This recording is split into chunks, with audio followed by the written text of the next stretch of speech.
आज की कहानी है आलसी लड़का। एक बहुत ही भोला भाला सा आलसी लड़का था। उसका नाम भोलू था। वह कोई काम नहीं करना चाहता था, बस खाना खाता, घूमता और सोते रहता था। एक दिन उसे किसी ने बताया कि एक आश्रम है जहाँ पर कुछ नहीं करना पड़ता और हर दिन 2 समय का खाना और नाश्ता मिलता है। तुम वहाँ जा कर के रहो। उस आलसी लड़के ने सोचा, ये तो बहुत बढ़िया है, और वह उस आश्रम में जाकर रहने की सोचा। फिर वह भोला भाला आलसी लड़का अपना सारा सांसारिक जीवन छोड़कर उस आश्रम में जाकर रहने लगा। आश्रम में गुरुजी रहते थे। वह कुछ समय सबको प्रवचन देते। वह आलसी लड़का सुनता था, बाकी समय आराम करता था, फिर भरपेट खाना खाकर सो जाता था। ऐसे ही उस लड़के का दिन गुजरता गया। एक दिन उस आश्रम में कुछ नहीं बना। नाश्ते के समय नाश्ता नहीं मिला। उसने सोचा, नाश्ता नहीं मिला तो भोजन तो मिलेगा। अब भोजन के समय भी उसे भोजन नहीं मिला। लड़का दौड़कर गुरुजी के पास गया और उसने पूछा, आज भोजन क्यों नहीं बना? गुरुजी ने कहा, बेटा आज एकादशी है। जितने भी आश्रम के सदस्य हैं उनका उपवास है और तुम्हारा भी आज उपवास है। आज भोजन नहीं बनेगा। वह लड़का आलसी था, उसे भूख भी बहुत लगती थी। उसने गुरुजी से बोला, मैं उपवास नहीं रखूंगा, मुझे भूख लगी है, मैं खाना खाऊंगा।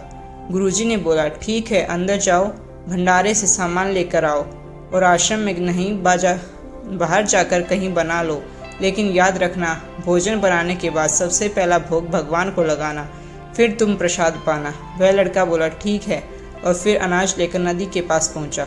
भोजन पकाने लगा, तैयार हुआ। उसके बाद कहने लगा, भगवान श्री राम आइए, पधारिए, भोग लगाइए। अब जब उसे लगा कि भगवान तो नहीं आ रहे, वह फिर कहने लगा, मुझे मालूम है आपको तो अच्छा खाना खाने की आदत है, मैं बना नहीं पाया, मुझे अच्छा खाना बनाने की नहीं आता, लेकिन जो भी रूखा सूखा बना है आकर खा लीजिए। भगवान श्री राम उसकी सरलता पर बहुत प्रसन्न हुए, उस लड़के के दर्शन दे दिए।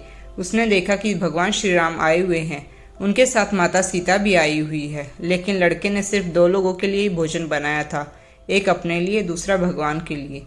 अब क्योंकि भगवान के साथ माता सीता भी आई हुई थी, तो उसने उस भोजन को माता सीता और भगवान के सामने ग्रहण करने के लिए रख दिया। भगवान श्री राम और माता सीता ने भोजन किया और उसके बाद जब वह जाने लगे तो भोला सा लड़का, आलसी लड़का बोला, प्रभु आप आए, दर्शन दिए, बहुत अच्छा लगा।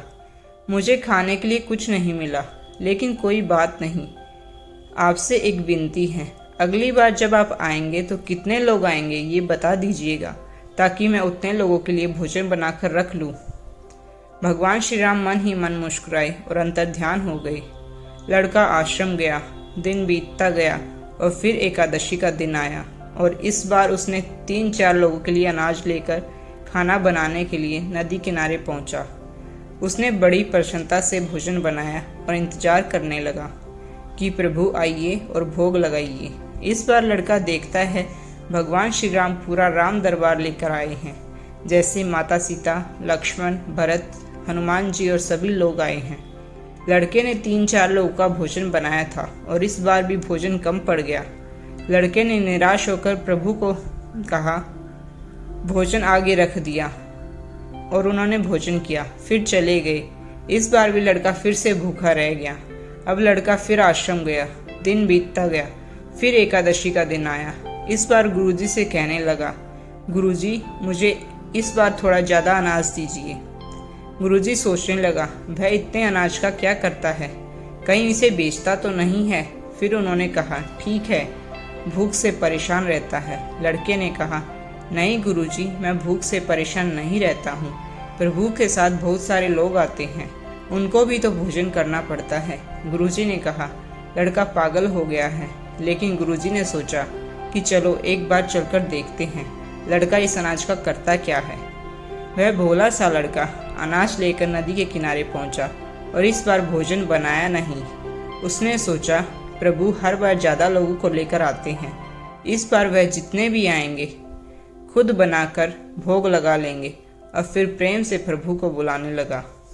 गुरुजी यह सब छुपकर देख रहे थे कि ये भोजन तो बनाया नहीं और प्रभु को बुला रहा है, लेकिन लड़के ने देखा इस बार प्रभु के साथ बहुत सारे लोग आए हुए हैं, तो उसने प्रभु के सामने हाथ जोड़ करके कहा, प्रभु माफ़ करना, आप बहुत सारे लोग आते हो, मुझे संख्या पता नहीं होती और मेरी हिम्मत भी नहीं होती कि इतने सारे लोगों के लिए भोजन बनाऊं। आप स्वयं आइए, बनाइए और खाइए और भोग लगाइए। प्रभु मुस्कुराते हैं और अपने साथ आए सभी लोगों के साथ मिलकर भोजन बनाते हैं। गुरुजी ये सब छुपकर देख रहे थे और फिर लड़के के पास आकर कहते हैं कि ये तुम क्या करते हो। लड़का कहता है, गुरुजी आपको दिख नहीं रहा कि भगवान श्री राम पधारे हैं, माता सीता आई हुई है, हनुमान जी आए हैं और भी तो सभी लोग आए हुए हैं, भोजन बन रहा है। गुरुजी ने कहा, पागल हो गया है, मुझे तो कोई दिख नहीं रहा। लड़का गुस्सा हो गया और बोला, प्रभु आप ये क्या कर रहे हो? एक तो मुझे भूखा रखा है और गुरुजी को दर्शन भी नहीं दे रहे, जो मुझे पागल समझ रहे हैं। कृपया करके गुरुजी को दिख जाओ। भगवान बोले, नहीं, मैं इन्हें दिख नहीं सकता। लड़का बोला, क्यों नहीं दिख सकते? मेरे गुरुजी तो बहुत महान हैं, बहुत बड़े ज्ञानी और ज्ञाता हैं। भगवान बोले, हाँ ज्ञानी और ज्ञाता होंगे, लेकिन तुम्हारी तरह सरल नहीं है। जो सरलता तुम में है वह तुम्हारे गुरुजी में नहीं है।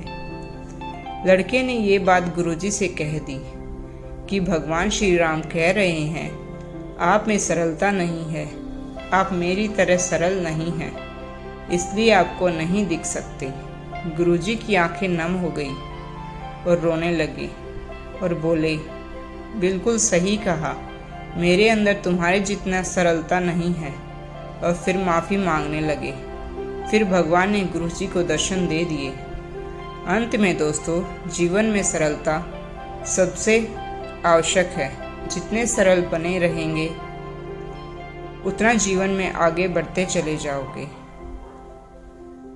जब आप सरल होते हैं तो आप खुद को भी प्रसन्न रखते हैं, मुस्कुराते हैं और दूसरों को भी मुस्कुराने की वजह देते हैं। तो दोस्तों, आपको यह कहानी कैसी लगी? अगर अच्छी लगी तो मेरे चैनल को सब्सक्राइब करें, मेरी वीडियो को लाइक करें, शेयर करें और कमेंट करके ज़रूर बताइए कि कहानी आपको कैसी लगी। Thank you.